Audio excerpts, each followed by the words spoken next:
show number 31. Apologise for the late upload yesterday. We actually had our end organised, didn't we, Bang? But there were some technical difficulties with our... Right, now we're going to play Lorraine Moray, a leading scientist who's been a whistleblower for years, and what she says you can take to the bank as being true. So we'll play that. It's about 4 minutes or so, but it talks about the Vizna effect. This is a very different nuclear weapon. It's using a nuclear power plant as a pulsed neutron weapon source. And it certainly probably damaged those other 3 reactors around Fukushima and could have damaged more. But also it bombarded the whole population within hundreds of miles. So on March 14th, the MOX fuel melted, it was burning up, and there was a blow up in Unit 3 that launched all those thousands of fuel rods into the sky. Pieces are all over Japan, and particulates are all over the world. From that one explosion, well, let's go to the black dust. This is high temperature MOX fuel particulates and nanoparticles, and why they're toxic and how they're toxic. And they're quite different. The particulates that are being formed by the Wigner effect are that's caused by bombardment of particularly metals by neutrons or any of the energy from the nucleus, gamma rays, alpha particles, beta particles, X-rays. All of those come out of the nucleus of radioactive isotopes. And what they're doing is poking holes and making dislocations in the crystalline matrix, the atomic matrix of the metals and all of the materials too, by the way, including humans. And it's this was first reported at Chernobyl when the scientists went down after 10 or 15 years into the basement to look at the elephant feet, and they saw this coating of dust, and every time they went back, the dust was thicker. Well, that is from the disintegration of the surface atoms of, for instance, metal, and it just turns it to dust as it eats down through the metal, weakening the metal and brittling it. And this has a very serious implication now, because it means the entire infrastructure of the Fukushima power plant, of Japan, of airplanes, of the entire infrastructure of the planet now is being bombarded daily, nightly, 24 hours a day with Fukushima radiation. And it's breaking down the global infrastructure and the global population, all living things. And so it is creating particulates, dust, particles that are highly mobile. They're very, very radioactive, and they're full of for instance, the fuel rods. There are pieces of them flying all over everywhere. They flew everywhere, all over Japan. Well, they are disintegrating too, and that's releasing particulates that a lot of them have plutonium and uranium in them. That goes into people's lungs, and I can tell you that by 1963, at the end of nuclear bomb testing, atmospheric testing, compared to lung cancer rates in England from 1850 to 1860, before man-made radiation existed, lung cancer has increased by 1963 in Hawaii 17,000%. That's from nuclear technologies. And that's called a pathway cancer. So we're going to see huge increases in pancreatic cancer, lung cancer, mouth cancer, throat cancer, tongue cancer, stomach cancer, colon cancer, all of the areas in the body, the organs that are kidney cancer, that anything carrying food or liquids through the body is going to be damaging the pathway organs and pathways through the body first. And that also, cesium has a horrific effect on the heart. So we have a planet of death and illnesses that is increasing every day, and I don't know what the answer is. And this is what one of ours, I think it must have been Joel, who put this up. It's got the answer and it's got my face. Huh? We've actually tried to contact her because she can't get through. So, now your adventures, this is the whole thing. Yes, my field report from Sydney. And the world as it is, I guess. And who are you, first off? Because no one's seen you before. No one's seen me before. Well, this is on a different channel. Oh, okay. And fair enough. Lazarus, Adam, son of Martha, here, mother, and Brian's son as well. Yeah, should I go into my background? Not really, no. Well, just you've been. Whatever you want to say, because you are talking to everybody in Europe, in particular your sisters. Yeah. Right. Yeah. And we bombarded them with information, and they're not listening. Yeah. And Claudia, of course, and everyone else in Europe that we know, no one's listening. Yeah, and that's what my observation is that nobody was listening, nobody is listening, and that's what it is by design. Is that the psyche is literally, they've designed your psyche to collapse in on itself, where you're actually relying on the underlying thought of whatever is being presented to you. Like, you're not thinking, you're literally sleeping. You're just cruising on this line of belief that they push towards you, and you default to it. As soon as I beg you to actually think critically for a second and come off that line, you're not able to do it. Your brain hasn't been exercised. You've been asleep for so long. But no, my story, I don't think I'll have to go into it really. It's but I can go into that later down the road. But what's most important is really the report of how people are nowadays when they receive not only information but evidence, proof, fact, scientific fact, absolutely everything. Like, you know, this was 5 years ago in the whole truth debate movement. If you had that evidence and those facts, nobody would shoot you down. Everybody would go, yep, that's it. But now, what we're facing now is we are so completely far gone down this road, is that even with the evidence and that, you default back to that baseline of belief, because it's so much easier for you just to cruise on that line of living than to actually take responsibility for what you can do in this life. And so I'll just start into where I went. I started. I went back to Sydney from Queensland here. I was working in the city and meeting all my friends, people in the city. People are very, very logical thinking people, and you know, prodigies of their trade. People that are amazing with their hands, with their mind, with many skill sets. But one thing I noticed, and it's kind of a joke, is that they must have used all their logic up at the day of work, honestly. Because when they come home and they sit down, I get it. You've been working all those hours, you're tired. The last thing you want to hear is something about how this is bad for you and how this could actually kill you and how this is harming you. But on the contrary, when I'm sitting there, right, I'm sick myself and I'm telling you, look, this is harming you. This could have you ending up like me or even worse. Okay? It's kind of insulting when you turn around and go, oh, yeah, or yeah, I get that. And then you turn around and go do the exact opposite of what I've just said. So basically, let's take an example as simple as eating McDonald's. Something as stupid as eating McDonald's, right? You know, I'm telling you exactly everything that's bad about it, how there's absolutely no nutritional value, how you're actually feeding the beast that is killing millions of people by paying these sick mothers. And what do? Oh, yeah.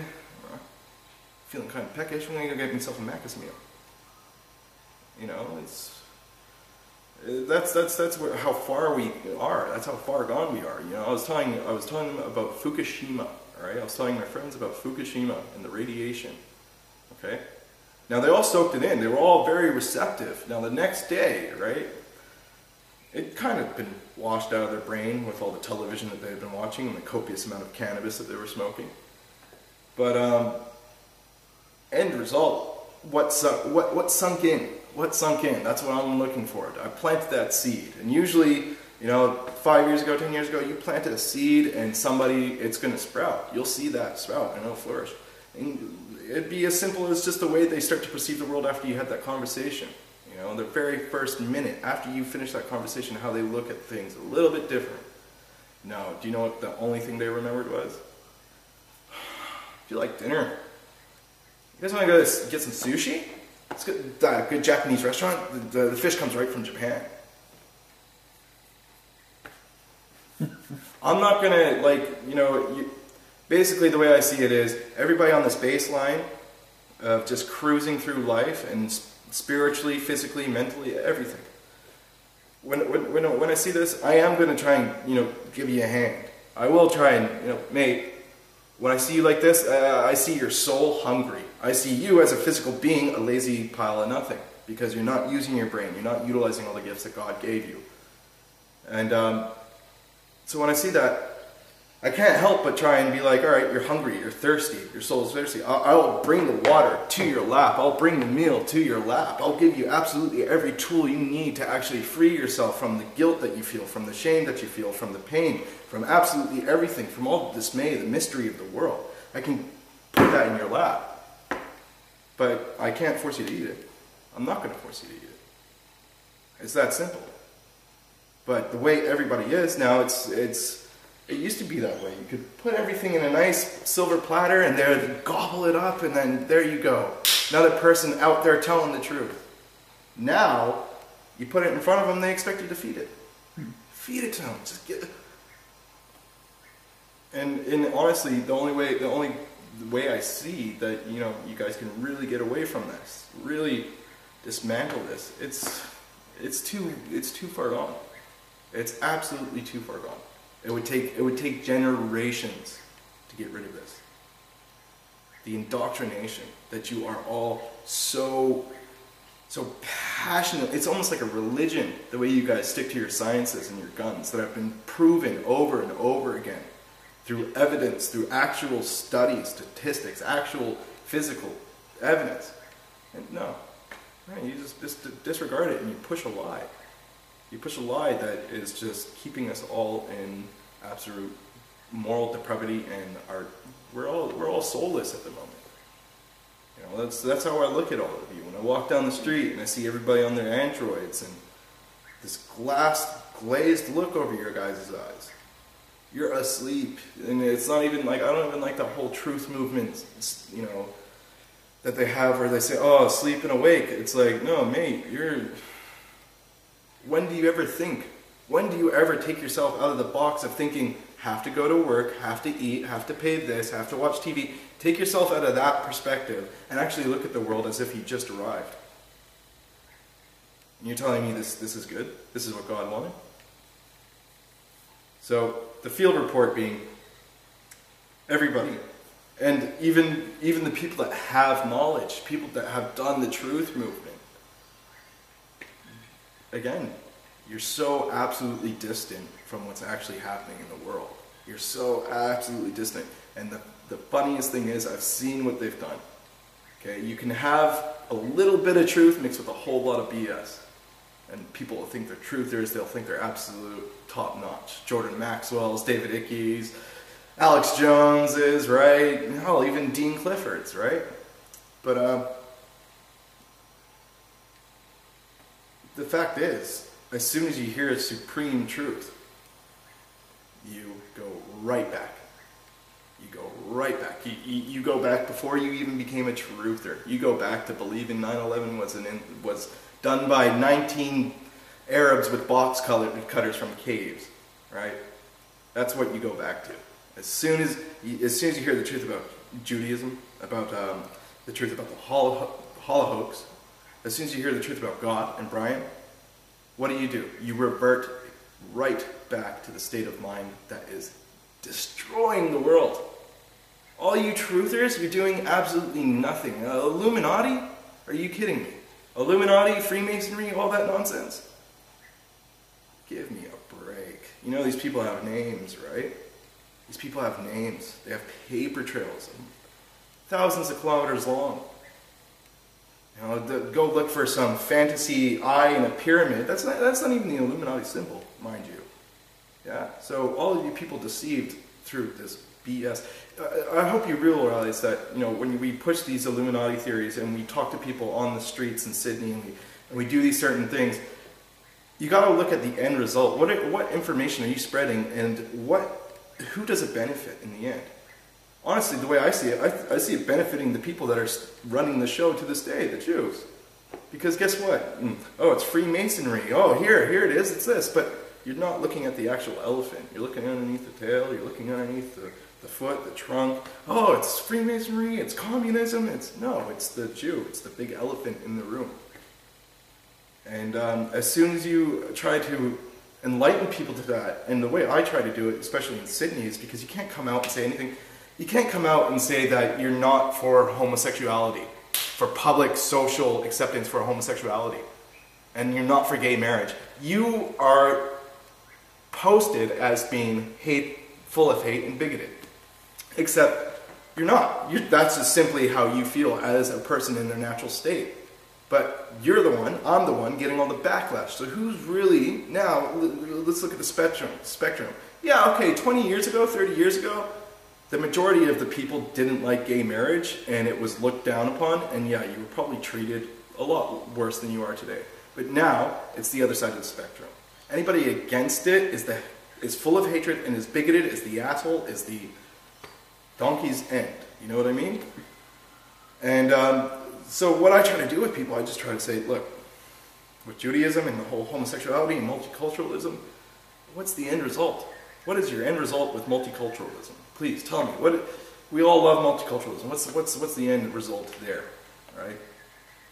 Well, is it to get rid of all culture? Mix us all into this one ball? Because what I see happening then is I see there being darker people and dark people. That's it. You're going to destroy the white race with that. You know, a black male and a white female can't have a white child.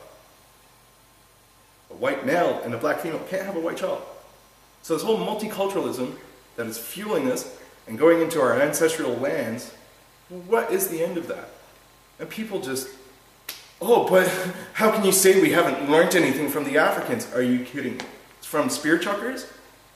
You do realize that we were the ones that brought civilization to Africa while they were eating themselves. Cannibalism was so rife that the tribes that would go after the weaker ones would force them to have children so they could eat them until they heard the word of God. You know, but no, all right, so we go down that road and we get down to that situation, we pound it out, you know, that debate with these people where I'm not trying to get them to believe in anything I'm saying. I'm literally trying to appeal to the logical sense. 1 + 1 = 2.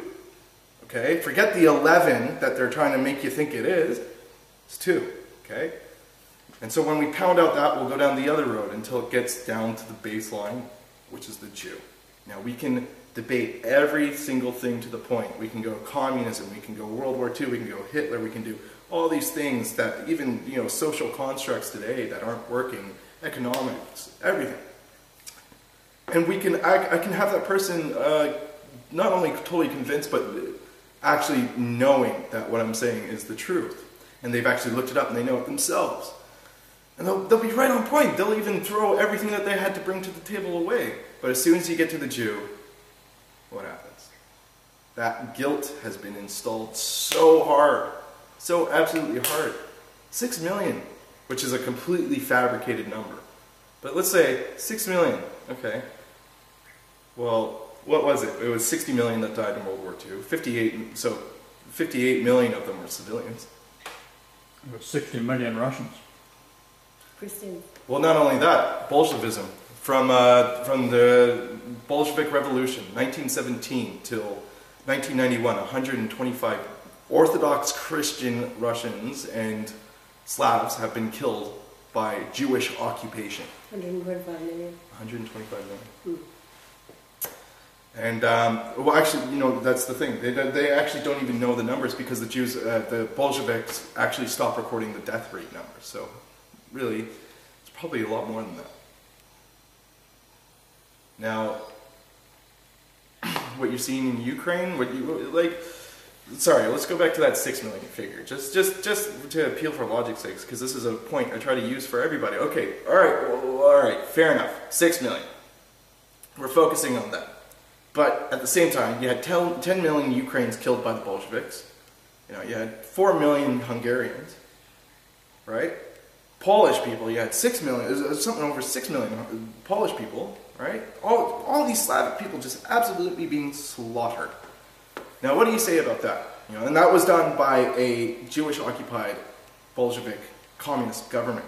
Not Stalin. I'm talking about Lenin and Trotsky before Stalin came in. Stalin was an absolute puppet.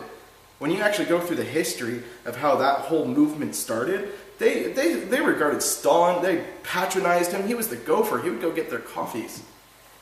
That's all he was. Why do you think when he got into power, he was married to the absolute utmost wealthiest Jewess? In every depiction of him with his wife, you have his wife's father standing behind him, standing behind Stalin, who was a great compadre of Trotsky and Lenin and you know, Rosa Luxemburg, all these people. So when I say that to people, do you know what they turn around and say to me? They go, "Yeah, but it's the way, it's the fact that the Jews were actually targeted and the systematic murder of them." Then what the hell do you call that in Russia? What do you call communism? That's the systematic destruction of the Orthodox white Christian, of the European Slav. What do you call that? What do you call when you actually get down to the nitty-gritty and the truth of the matter, when you get into the Holocaust, what do you call what we're doing to the Aryan race? With all the guilt and everything, can you imagine what that would do, not only mentally, but spiritually? Years and years and years and years of the bullshit that they put out about Germans?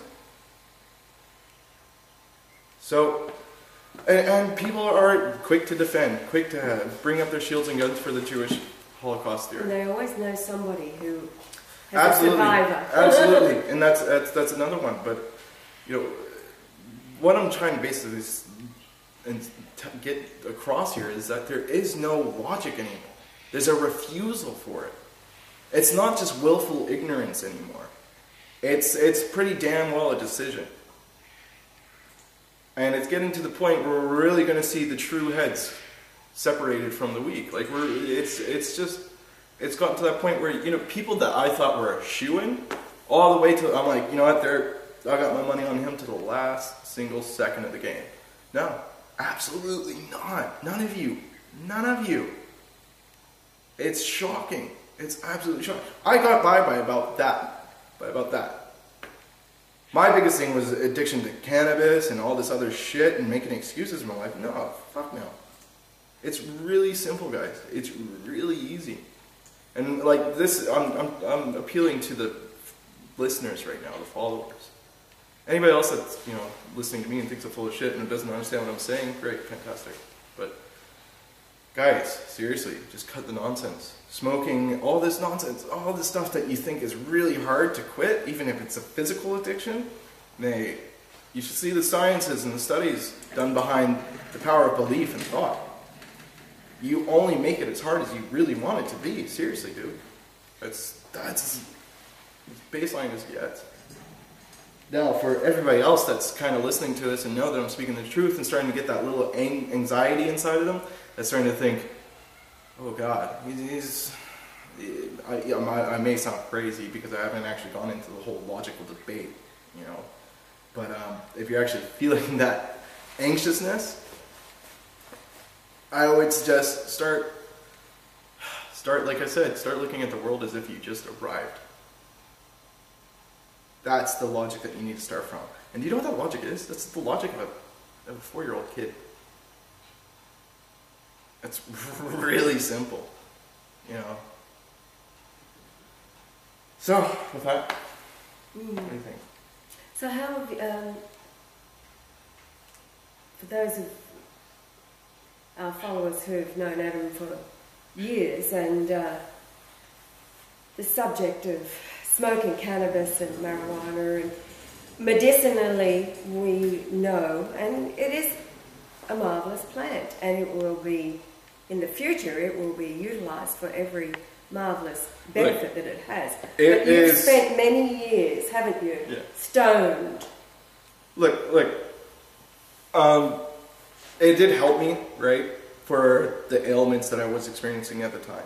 But honestly, that was only 12% out of 88% of the time, right? So 88% of the time, I'm stoned because it's a mental addiction. You know, you're stuck in this world. I get it. This world really sucks for us, guys. It really does. Knowing that God's back and yet having to deal with the everyday stuff that we go through. I get it. You need that escape. But, look, recreational, it doesn't even... Why? Why affect your mental state? Like, when it gets to the point where we're all going to be super happy about everything and everything's going to be absolutely satisfied and filled and contempt, then why alter that in any way? Right? Like, I get it, it's relaxing and all that nonsense, but you guys, be better than that. I know. Be absolutely better than that. Because underlying thing is, it does make you passive. It makes you very passive. And I don't mean like, you know, there's going to be a lot of people going, oh, what are you talking about? I do all this and all. I don't mean like, dude, I mean when it comes down to like getting critical about something, and I mean as serious as it is, like, you know, talking about basically who needs to be kicked the fuck off the face of the planet for the good of the rest of all the people. You're sitting there going, peace, love, multiculturalism, everybody, let's get together, let's call a group. No, it's not. That's not the way it is. You know, and I know even the way I think now, if I got stoned, I would start thinking again, I go, oh, God, please forgive everybody in the world. No, come on. These people don't deserve any forgiveness. Now, medically, it is astounding. I think the only people that should be like, you know, smoking it during the day, almost like the pack of cigarettes, are the people with all the mental ailments nowadays. Like, you know, any schizophrenia or even anything that has to do with a psychological, but even then, it's very low doses of THC that you actually need. Like, people, seriously, you're smoking quarters, you're smoking ounces and all this shit, when literally you only need micrograms of THC in the bloodstream for it to do its job, to have your body absolutely regulated up to speed. So you don't even need to be stoned to feel as great as you're feeling. You realize that. It's something that's going to be utilized for medicine, curing. It's basically it's the one-stop shop cure for all the crap that they have installed into the world. Okay? But right now, abusing it the way we are by just, you know, smoking it to cope, man, like, get off of it, bro. Just try to just go off a little bit. Just go off of it, man, because look how critical it is. I mean, like, if war starts tomorrow in your street and they're marching down your street and they're coming to kill you, are you going to be sitting there stoned? Is that where you're going to be running out there? There's not going to be electricity. It's not going to be anything. And the number one thing I guarantee you're going to be worried about is getting fucking high again, because you've got this mental stigma about how you just can't cope with your anxieties unless you've got that little bit of just relaxation. Get through your anxieties, bro. Have that panic attack. Fucking don't lie to yourself. If anything's happened to you in the past, it's actually creeping up in your psyche and actually causing these problems, face it, address it. Don't just get stoned and just beat around the bush thinking about it and then lull that away and then go on the net and everything's much more interesting. Oh no, man, I've been stoned for so long, guys. Sober is a new high to me. Seriously. Like, I've been smoking since like 9 years old, on and off. So, like, you know, it has its absolute benefits, absolutely. But the fact is, we're not even touching a percentage of those benefits until we're actually able to utilize it as much as we want in a laboratory and actually get down to the science of it. Because, using just random strains to cure cancers, and sometimes it works, sometimes it doesn't, it's because the THC to CBD ratio, the myrcene, the tyrene, all these different flavonoids and cannabinoids in a plant. But because it's not legal and it's not open to us, yeah, we're all getting stoned. Once it's legal, literally, we'll have everybody's cannabidiol levels perfect, that even if you did smoke a joint, you wouldn't get high. You would not get high. You would have everything your body needs. The only reason why you actually do get high is because the receptors are damaged and it's in repair. That's the only reason why you're getting stoned. You know that. So. Anything else about medical marijuana?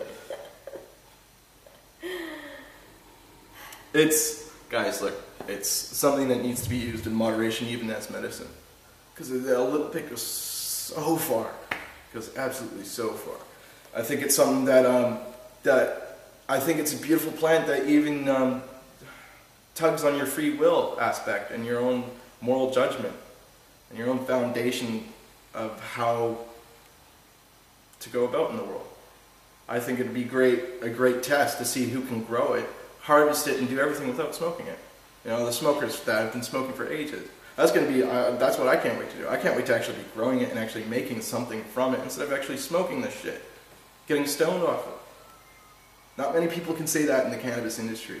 A lot of people that are medical advocates can't say that.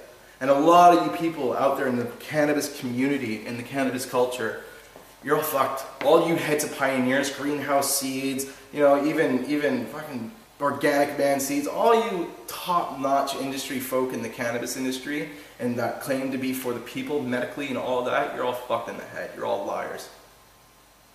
You know why? Because the first thing that you're growing for is yourself. Second thing is, first thing, head stash. Second thing, money. If it's not that, head stash, it's money and then head stash. But those two always come first. Helping people, that's so far down on your list. And I've seen it every single day with your posts. I got rid of the pioneers of the cannabis industry all through the United States, Amsterdam, even out of Israel, for God's sakes, Canada. Got rid of all of them because they're all fucked in the head. All I asked them to do was, look, call your local congressman because your taxpayer dollars are going to people that are killing innocent people in Ukraine. And it's been admitted by your own government and it's been proven. So all I'm asking you guys to do is just call and say, hey, look, I know what you're doing. Cut it out. You have 10,000 people on your Facebook. I even posted, if you can't make a call, if it's too much of a hassle, repost this. Because out of 10,000 people, 10 people might look at it and go, shit, you know what? I heard about this. This is right. I'm going to call up about that. I'm going to do something about it. You do have that power. And nothing, absolutely nothing from any of you. You could not give a shit about anybody but your plants and your little co-op and your little thing that you got going. You cannot tell me that, medical marijuana, it's so great for the people. When all you dispensaries, all you people, let's cut the bullshit. You're all making money. You're all making decent money. And that's what it is. That's the underlying theme. And it's not medical at all, for God's sakes. The only ones that I honestly champion are TGACs. Good God for them, because absolutely, you see what happens. They're a real company, just like all these other companies. And they're pumping thousands and thousands and thousands into the streets, into kids, into programs. You know why? Because they know exactly what is going on. They know that they're growing this for the people. They know that, look, this is something for everybody. It's not for us.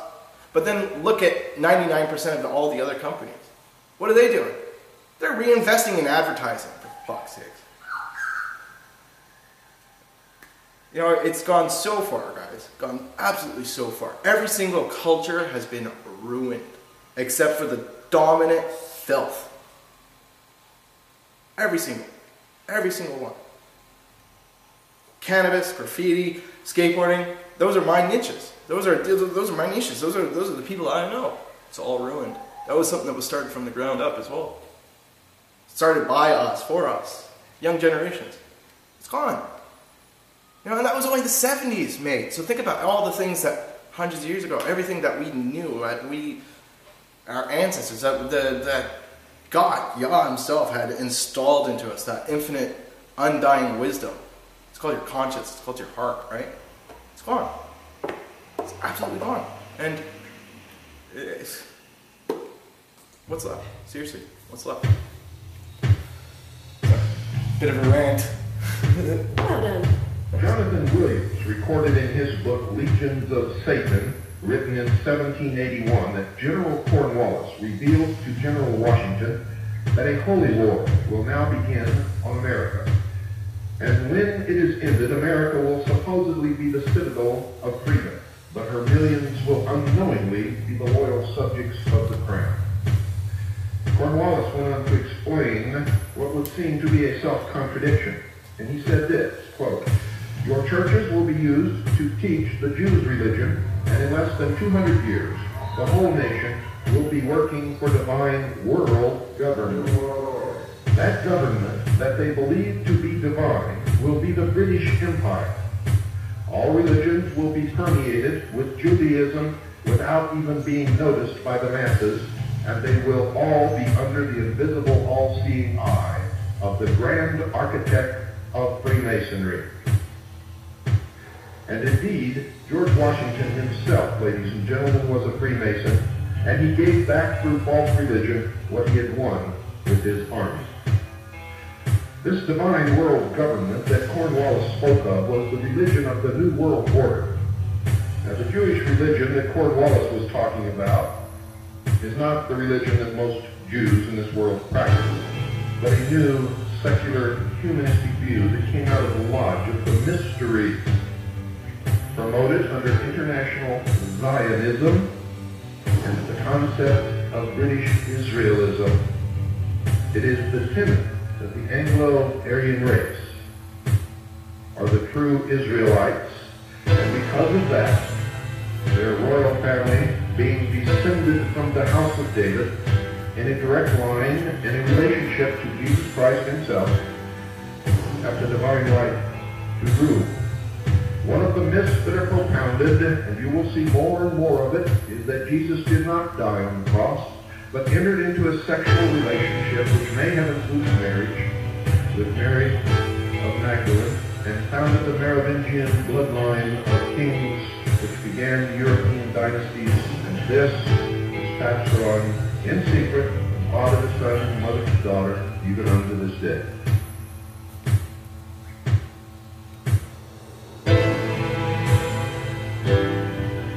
Prince William has been inducted into an ancient order of British Knights in a ceremony at Windsor Castle. He's now a Knight of the Garter, all part of his steady elevation in rank as second in line to the throne. This was a royal coming of age for the young man who will one day be king.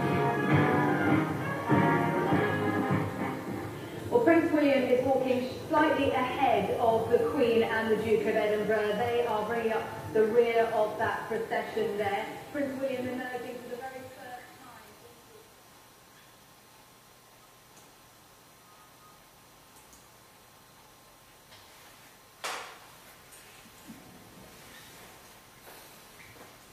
Now, you were working on the capstone, a question from Andrew. Yes, our lovely young couple over in Texas. Lubbock, Texas, where? Lubbock, Texas is where I got the original 1611 King James Bible translated by a man called Chris Epps. And a man who employed him to do that was named Hightower.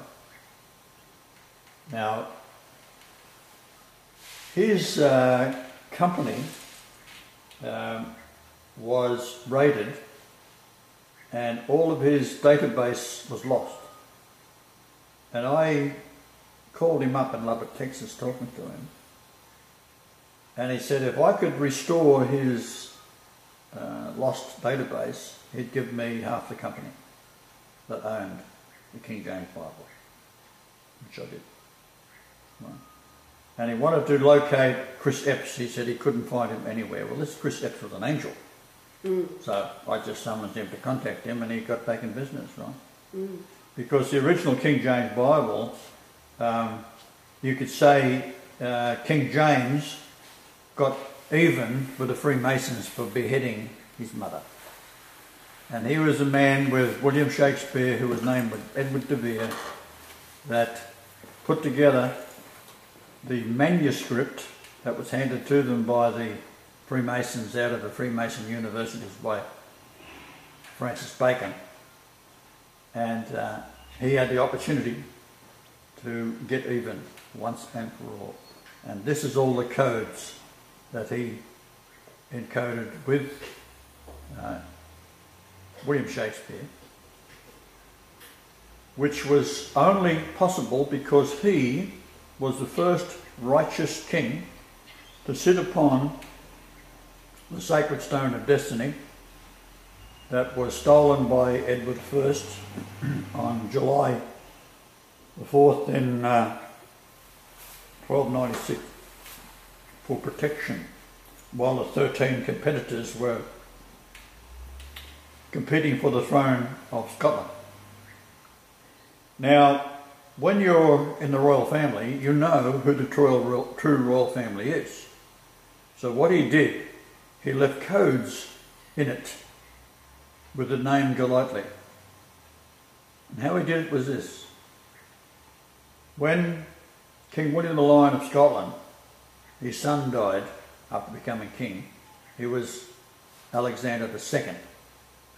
His son was Alexander III, and he died with no issue. Then the competition of the 13 was gathered, and this invited all the royal families of Europe and Scotland and England to compete for the throne. Well, as it turned out, Patrick Golightly, who was the true line of kings, withdrew because he had no support from what would later become the Freemasons, but the Jews.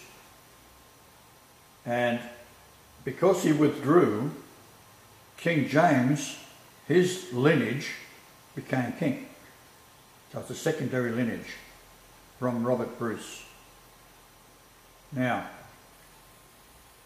what he did was he knew the Golightly name in an English gematria of 115. So he changed the word Sabbath, which is found in 115 verses of the Bible. So he's lining up the Sabbath, and what the code of the Sabbath is Jesus said he was the Sabbath. Therefore, how did he link the two together? Well, firstly, by the gematria of Golightly and the verse count with the word Sabbath in it. And the word Sabbath is highlighted by the fact that in the King James Bible it is spelt with a lowercase s. And then you find how many lords there are in the entire Bible, and it's 6666 verses. And that is Babylonian Talmud. So that's what King James did for the world. He identified who Jesus must be in the end time, because it's got to come through the royal line of kings. So he identified it's got to be a Golightly. There's no other royal line. And he identified the Sabbath by the lowercase s, which is the same number count as the word Sabbath and Golightly. So that's what he did. Now, added to that, there are thousands of codes. Andrew, he and his wife, you spoke to Andrew, and well, I spoke to Andrew, and you spoke to his wife. Yes, lovely lady. Lovely lady, Andrea. And he found us at the same moment that the planets were lined up in space and forming a cross with 66.66 astronomical units.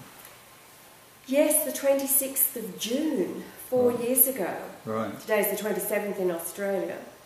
So it was the 26th of June, crucifixion.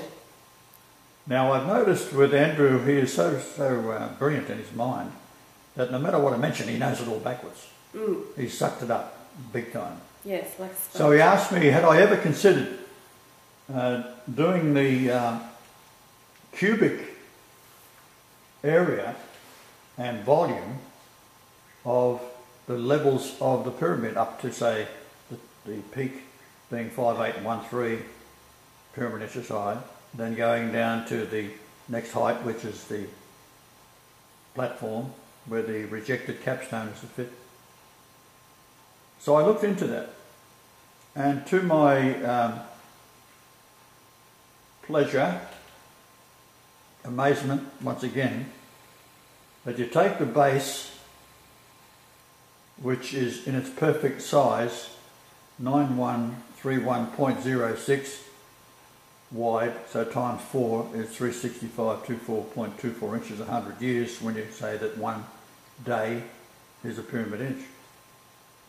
And when I did the height, the volume of how many millions of pyramid inches in that cube is the same number as the height it is in feet.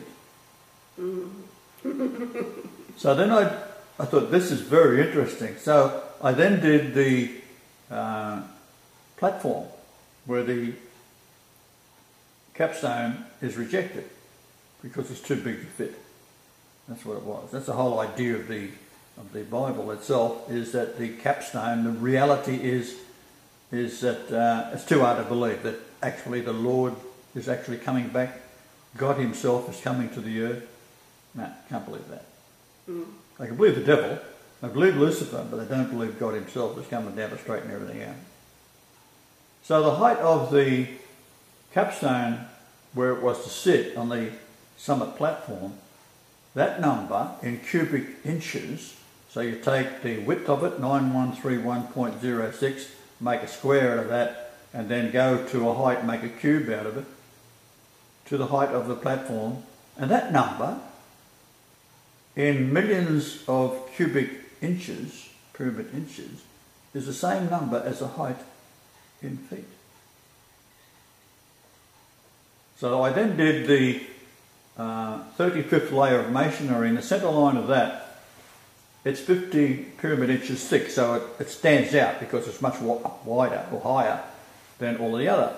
So it's got to mean something. And of course the centre line of it is the same number as the age I was when I married Lucifer in the flesh, and then the width of the antechamber, and the number is 1162.6 pyramid inches from the baseline. When you do that, it gives you the number in cubic inches of the distance to the South Pole from where I was born, in miles. So this is millions of cubic inches. Yes.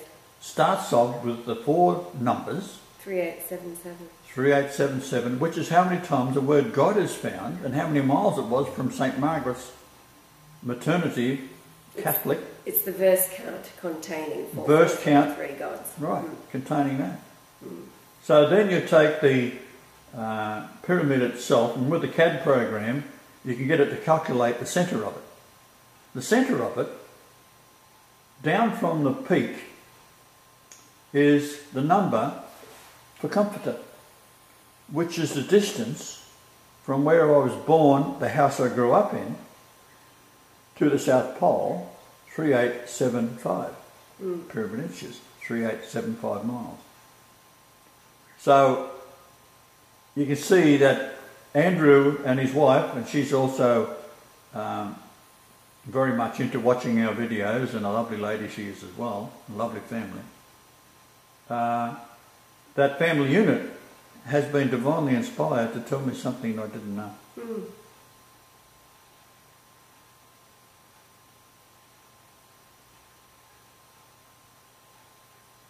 So a hearty hail Hitler there. Absolutely. Hail Hitler, your hero. And if it wasn't for Andrew and his wife, we wouldn't have been able to go to Europe. No, he made it possible. He made it possible by giving us some money, because we were broke, right? Yeah, he didn't ask, he didn't anything. No, he just sent it and then told us. And then sent some more. And then said, yes, there was no, he just sent it. And that's what people who are, the angels are all the time prompting people to do things, say things, give things, or not. It's all angelic. It's whether, as Adam said, and you've said, the idiot out the front is picking it up and being obedient. I talked to Now, I've got to spend a special thanks also to Susan.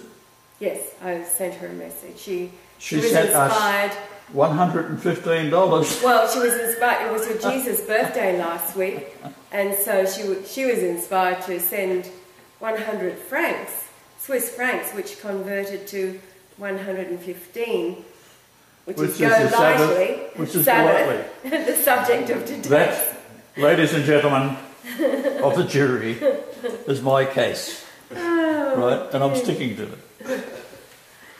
Now, we're up to 50 minutes, so we've got 8 minutes to go, 7 minutes to go. Well, we got our Adam has done a beautiful speech there of what's going on in the world. Well, what's interesting, tell about the French woman who ended up sitting. Tell some of the funny bits. How in your travels you usually get somebody or just. Well, you wanted to sleep, right? Yeah. I wanted to sleep so bad. Now, there's been a reoccurring theme every time I'm traveling. If I'm going the wrong route in life, I won't have any travel buddy. If I'm going the right route, there's always been a travel buddy. I swear to God. Coming back from Poland, it was this young, kipper, bright Aussie woman that hopped on the plane at Munich. So I had to, I only had 2 hours to myself. Right? She was like, you speak English? Great! Oh, mate, it's just been a debacle. Do you think it's quite rude of me if I put on some deodorant? Like, literally, that's what she did when she sat next to me. She's like, it's just been a debacle, and her stuff's flying all over me, and she's putting her deodorant on, and I'm smelling her pits. It's just, and then, of course, when I get into Brisbane, right, I get off, and she was in front of me on the plane. I hop off the plane. She wasn't in the terminal. She wasn't everywhere. She vanished. She was gone. Angel.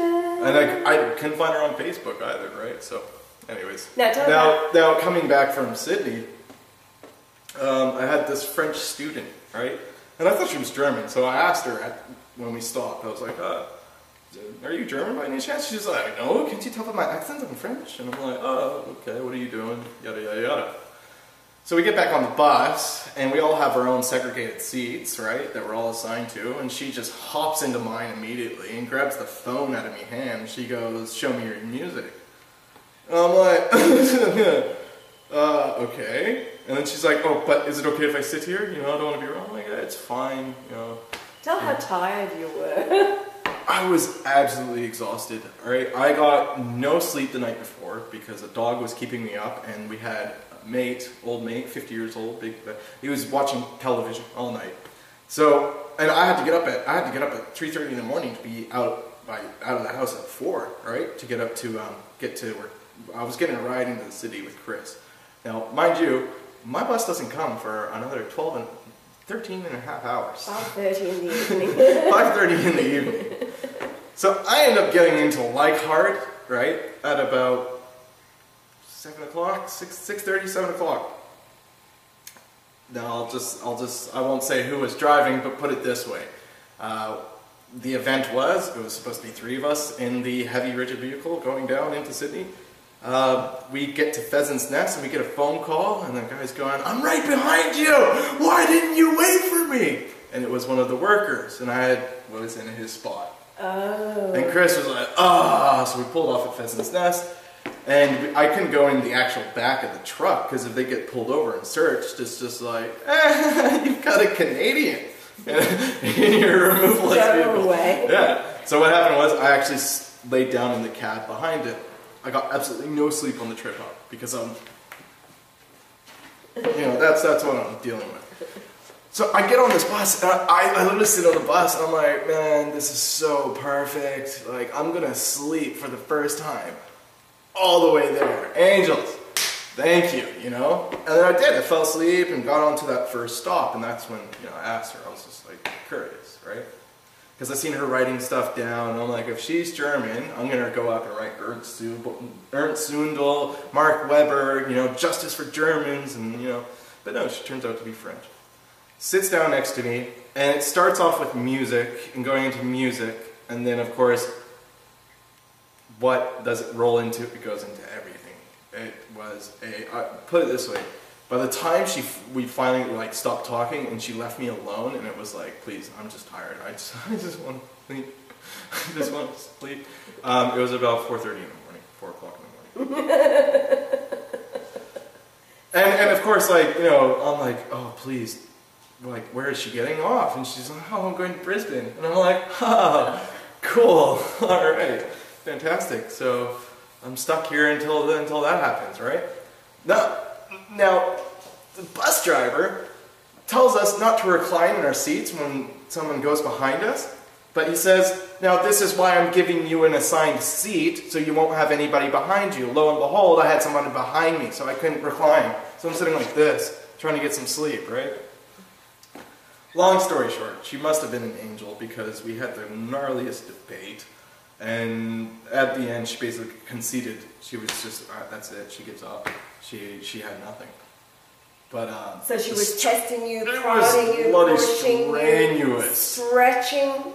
Yes, she was like, how can you say that? And she was, and usually like I get fair emotional, but I was just like, wow, okay, let's just really calm this down. And it was, you know what, like I must say, as exhausting and mentally straining it was actually I enjoyed it. It was gnarly. It was like a really proper debate. You know, where at the end of it, you shake each other's hand, and it's like, yeah, all right, leave with what we brought to the table, you know, and maybe a bit more. But finally, okay, so that all ends up, and, you know, she tries to add me on her, I try to add her on my Facebook, doesn't work. So, what does she do? Like literally, because I go on her Facebook page, and it doesn't even have the add a friend button, because she has it closed to the public. You have to actually send her a private message. So I sent her a private message just with my name. I said, add me. Still haven't added me. Right? Angel. And, but that wasn't it. So I ended up getting like absolutely no sleep, getting to Brisbane. I have a 2-hour wait. And then I'm like sitting there, and it's 10:05, and my bus comes at 12:15 or 12 o'clock. 12. Yeah, 12 o'clock. And what happens? They go, oh, there's a bus going to Hervey Bay at 10:05. And I'm looking at the clock, it's 10:03. I ran up to the lady, I'm like, I just want to double check in case that's not my bus, right? And she goes, oh, well, that's a flexi ticket, you can just hop on the bus now if you want. And I was like, what time does it arrive in Hervey Bay? And she says 5:30. I'm like, but my bus arrives at 5:15. That's just sitting on a bus for an extra 2 hours. So I was like, do I do it? Do I run and grab my bags and try and catch this bus that's leaving right now and wait for this lady to print a ticket? No, lady, you know what? I'll just wait for the 2 o'clock one. Went, sit down. And of course there was a bloke next to me that had his bag and everything, and we started talking. I don't know how the conversation started, but long story short, it went into coffees, and turns out that he looks just like Al. Yes, my angel, and Yah's angel that visited him years before, and me was 2007, August 7th, 2007. And then, yeah. The angel I met was broke. Angel I met was broke as well. Yes, angel I met was... Absolutely broke. Yeah. And had his whole life in 3 bags, and yes, yeah. Al was I was walking into a fast food restaurant, and he come up and started talking. He said, "Look, I'm broke. I haven't got any money." So I had, I think, $3. That's all I had, because I've been locked up in an insane asylum. Right? So I was on a day trip with the other loonies, right? And they took us to McDonald's of all places. So all I had was $1 and change, and I just gave him that. And then I looked like that and turned back, he was vanished. Like he wasn't in the shop, there's no crowd. Yeah. But I just glanced away and glanced back again, and thought, no, he's gone. And it took me bloody $1 too. Of course, for me, I call it my interview. That was like I felt like it was the final test, all on the road, looking for the Christ on the earth. What is it? He gave me a 50-cent coin. He did? Yeah. I think I can find it. Interesting. Good. Well, I'll do it. Yeah, okay. Yeah, so for me it lasted 3 hours, and of course it was all that drama, Diane and Greg at Greg's place. It was tremendous, and then I heard his stories, etc. But he He looked like, you describe what Rob looked like to you, and I'll then describe them. Alright, Rob wearing a beanie, not like this, but you know, a normal flat down beanie. Red curly hair, short, but like, you know, nappy curly hair. It wasn't bulging out, but it was coming out the back. Freckles. He had quite a broad chest as for a short young guy, and it looked like he had, not fat, but you know, he had a wide, broad chest, and short bloke, blue eyes, normal round face, round skin, round face, bit of a stubble, and and the eyes, the eyes blue, piercing, blue, yes, piercing blue eyes. Well, of course, when I met Al on August the 7th, 2007, and I was on Vancouver Island in Sydney, BC, and I'd been pulled out of the house by my spirit was saying, go for a walk. Anyway, people have heard this before, but I met this, I turned around from looking in the window of what was a liquor store, but it had been a lovely looking liquor store, you know, part of the street decor of that town. And I turned around to see this one coming and looking straight at my eyes, and the first thing I noticed were his piercing blue eyes, the colour of Yah's, and my eyes, looking straight at me, and he's pushing a bicycle, and he looks at me, and he says, can you tell me what time it is? Well, I haven't worn a watch for, seems like centuries, but I knew I had left about 20 minutes. At 8:40 I left the place where I had a muffin and tea for breakfast and walked. So I looked at him and said, it must be about 9 o'clock, and this eye contact. And of course, as I'm thinking, it must be 9 o'clock, I had been trained by the angels to reduce everything to numbers. So I knew that 9, it's all about the 9, and the rhyme was on time, was very significant. So immediately this off-the-wall conversation engages. He's got bags of bottles draped over the back of his bike rack on the rear tyre. And he says, you know, it just took me 1 hour to collect those bottles, and it's worth about $40. And they were glass beer bottles. And of course, you know, gold in garbage, GIG and all that. So I entered the conversation, yes, there's gold in garbage. You know? And then what occurred, of course, was a 3-hour conversation where he had his story. But he was looking, as he was telling his stories, which were fantastic, and it gets the listener in, he was looking for the judgment. How was I going to judge what he was telling me? And of course, I didn't. I was absorbed by the stories and emoted. Yep. It's all the emotional connection with, and you know, you've got to do what you've got to do in the circumstances that you are. So, but all of it, and he was the one that told me, because he knew that I was looking for the man, the Christ, the body of flesh on the earth. And I knew I was having a divine encounter with an angel. So he just drops this great whopping clanger as I'm in Sydney, BC. You know, by this time it was my 4th trip back to Canada and the USA looking for the Christ on the earth. So he just says very casually, well, my mother, you know, this is BC, Canada, my mother was born in Australia, as he turns his head away just as he drops the clanger. Of course, my brain is going, what? What am I doing here? As I go, where? Is she still alive?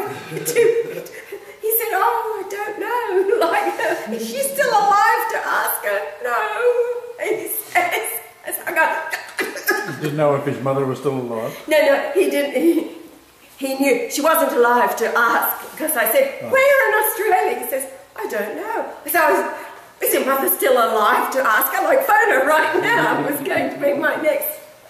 No, he says, she's dead. And of course your mother died 1999, wasn't it? Yes. Anyway, so all of these great big clues, and we walked through this merry dance of the stories, and would I judge? And of course I didn't, but others did, and that all led to the eviction of the one who thought she was Mary, and all kinds of things. So you met Al. He gets around, doesn't he? Sure does. And did he vanish? No, well, I didn't look back, right? I didn't look back after because once I went out the out terminal door, I was standing in the line, and yes. I had plenty of time to go back and look, but no, I was just more contemplative at that time. I was like, reflecting that everything was happening, and I was dying for sleep. Then I get on the bus. I get on the bloody bus, and it's about an hour into the bus trip that I finally fall asleep, right? But an hour, 2 hours after leaving the terminal, we stop, and the bloody bus driver wakes me up after about an hour or 45 minutes of sleep. He wakes me up. And I'm going, what? I'm like, oh, I'm at RVB. I gotta grab my shit. Then I see a big kangaroo. We're at Matilda. And I get outside. I'm like, oh, the guy just killed me. The guy just killed me. Like, and then I woke up and I started feeling hungry, so I got a salad, and then I went back on the bus. Finally fell asleep again, and then angels had me waking up, kicking the bottom of the chair, and underneath these chairs, like say that's the flat bottom, you've got this panel of plastic that's nice and sharp like that. And the poor Japanese girl in front of me, like I'm waking up, kicking this thing with my right shin. She's going like this. And that happened 3 times, and then of course, you've got blood and bruising, and I left some skin on that bus. Blood and skin. By the third time that I kicked it and woke up in the excruciating pain I was in, I just went, okay, I'll do it. I'll stay awake. Because people were looking at me. They were like, you just hear. 10 minutes, 20 minutes goes by, same thing. And then the third time, and I'm looking at the car and I'm like, oh. And I was fighting, not tears, I was fighting back, just screaming, because I was like, oh God. Yeah, so I just stayed awake. I was like, there's no way, there's no reason why I would have, jolted 3 times. Yeah. 3 times after sleeping, going, you think subconsciously while you're in the sleep, my brain would be going, not a good idea, that really hurt. It must have been angels. Keeping me awake. There's a lesson there. How are we going for time? Oh, we're way over time. This will have to be the beginning of the next show. Okay. All right. Oh, yes, 1 hour and 8 minutes, 26 seconds, so we'll call it.